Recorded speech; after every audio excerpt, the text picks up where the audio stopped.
कभी कभी ऐसा होता है कि कई सारी बातें ना आपको बचपन की याद रह जाती हैं। वैसे तो जैसे हम बड़े होते जाते हैं हमारी मेमोरी वीक होती जाती है और जो पुरानी चीज़ें हैं वो तो हम खासतौर पर भूलते जाते हैं। पर हमेशा कोई ना कोई ऐसा इंसिडेंट होगा जो कि लाइफ लेसन आपको देके जाता है। आपके साथ हुआ होगा, मेरे साथ हुआ होगा, या फिर कोई आपका दोस्त, कोई रिश्तेदार आपको बताता है, फिर पेरेंट्स हमें बताते हैं। ऐसा सबके साथ होता है। एंड ये शायद आप ऊपर वाले की कर्म कहिए या फिर हमारे खुद के अच्छे कर्म हो गए, जिनकी वजह से हमें वो चीज़ें याद रह जाती हैं, जिनकी वजह से वो हमारे आगे हेल्प भी करते हैं। तो ऐसे कहानी मैं आपको बताता हूँ। अब मेरे साथ एक्चुअल में हुआ था।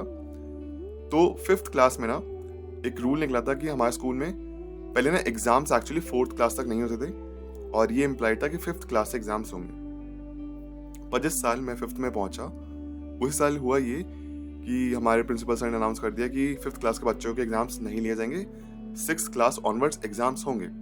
तो हम सब बच्चे बड़े खुश हो गए कि मतलब, और वो भी तब हुआ जब फाइनल एग्जाम्स आने वाले थे।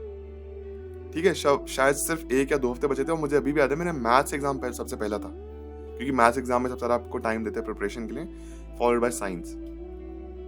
तो मैं बड़ा खुश हो गया, मैं घर पे गया, मैंने बताया। और ऑन दी कॉन्ट्रेरी हमें छुट्टियां भी मिल गई थी। जैसे जो बड़े बच्चे थे 8th 9th 6th 7th के, मतलब 5th के लिए तो 6th वाले बच्चे बड़े होंगे, उनके एग्जाम स्टार्ट हो गए थे, तो 5th क्लास तक की छुट्टी कर दी स्कूल की। तो मैं घर पे गया, मैंने बताया मम्मी को कि मम्मी हमारे एग्जाम्स कैंसिल हो गए हैं, छुट्टियां हैं, बड़े मजे, अब तो पढ़ाई वढ़ाई करने की जरूरत नहीं है।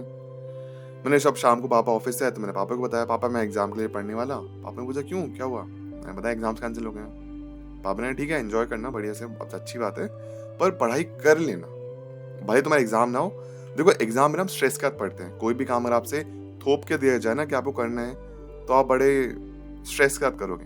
लेकिन वहीं पे कोई आपके पास अब कुछ लिमिटेशंस नहीं है, तो आप मजे से करते हो। फॉर एग्जाम्पल आपके पास फाइनेंशियल कंडीशन नहीं है, फिर आप फाइनेंशियली स्ट्रांग हो, तो आप कोई भी अपने दिल की चीज़ कर सकते हो। आप अपने स्टार्टअप या फिर कोई आपके पास आइडिया, उस पर अपना काम कर सकते हो। लेकिन जब आप जॉब कर रहे हो, तो आप शायद स्टार्टअप या बिजनेस की तरफ बढ़ने से आप घबराते हो। तो वहीं पे सिचुएशन हुई कि अब एग्जाम्स नहीं, तो मैं मजे मजे में पढ़ सकता हूँ, इंटरेस्ट के साथ पढ़ता हूँ। होता है कुछ, तो हमारा ह्यूमन माइंड ऐसा है कि जब आपके पास स्ट्रेस नहीं होता, तो आप इंटरेस्ट के साथ या फिर और एंथुजियाज्म के साथ उसमें आप आगे बढ़ते हो। तो ये हुआ अभी, मैंने कहा चलो ठीक है, पढ़ लेंगे, थोड़ा बहुत पढ़ लेंगे दिन में।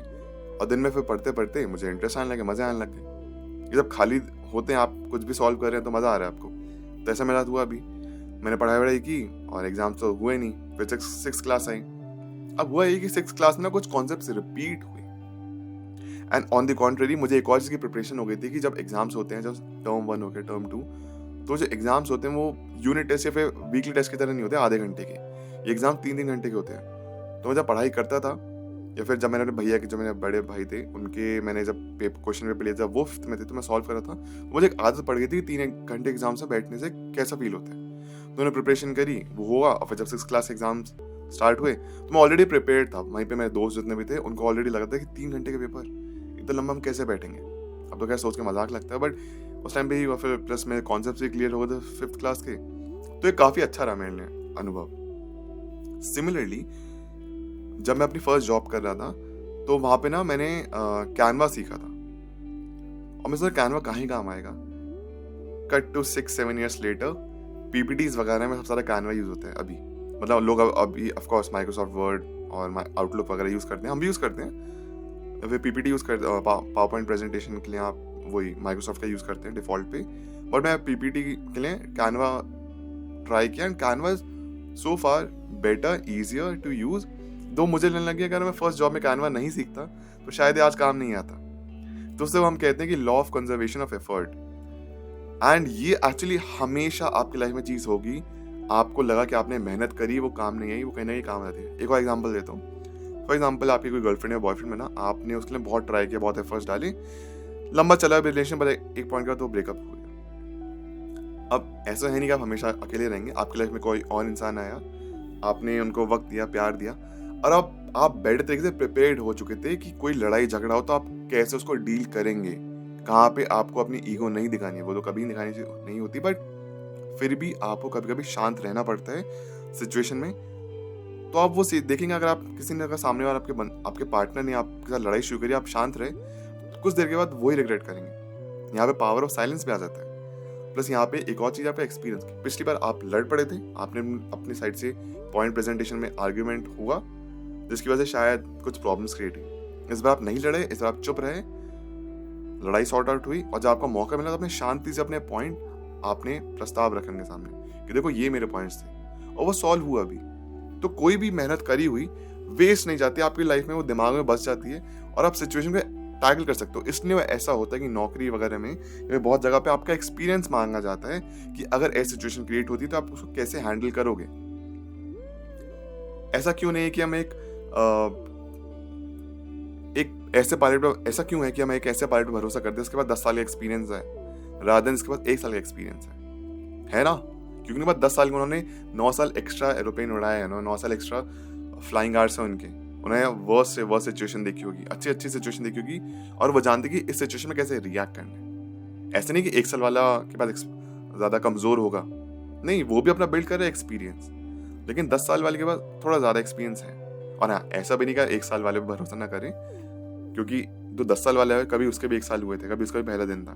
तो ऐसी चीज़ होती है। तो यही बात है कि अगर आप किसी चीज़ पर मेहनत करी है वो कहीं ना कहीं काम आ जाएगी। जैसे मैंने ब्लॉगिंग के ऊपर भी कहा था, कुछ लोग अब ब्लॉगिंग चैनल नहीं चल पा रहे हैं, तो आप 10 साल के बाद देखेंगे तो एटलीस्ट आपने मेमोरीज तो बना ली वो दिन के पल। वो पल कैसे थे, जैसे 80s 90s के हमारे कैसेट्स होते हैं, हमारे जो फादर या मदर दिखाते थे कि उस टाइम के दिन ऐसे थे और आपको मजा आता है, वो आपके पेरेंट्स भी नॉस्टैल्जिक फील करते हैं। सिमिलरली अगर आपने कोई वीडियो बनाई है 10 साल के बाद खुद देखोगे कितना मजा आएगा, आप अपनी फैमिली को दिखाएगा, मे बी अपने वाइफ को, अपने बच्चों को, अपने हस्बैंड को दिखाओगे। तो अगेन एज आई सेड कि कोई भी चीज़ वेस्ट नहीं जाती। यहाँ पर एक बड़ा फेमस कोट है, मुझे याद नहीं आ रहा, कुछ ऐसा था कि luck is what happens when preparation meets opportunity. मुझे याद नहीं है कि इन्होंने कहा था, बट कुछ ऐसा था।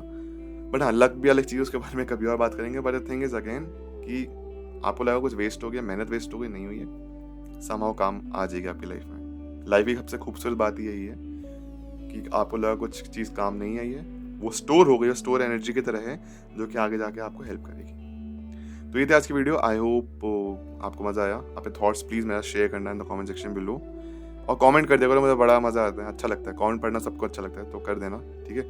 अगर मन करे सब्सक्राइब करता, सब्सक्राइब भी कर देना। नेक्स्ट वीडियो मुझे नहीं पता कब आएगी, बट जैसे दिमाग में कोई आइडिया आता है, टॉपिक आता है, तो I definitely create a video on it. अगर आप चाहें तो मेरे साथ सोशल मीडिया पर कनेक्ट कर सकते हैं, लिंक डिस्क्रिप्शन बॉक्स में यहाँ पे भी मैं डाल दूँगा, ठीक है। थैंक यू सो मच, ठीक है।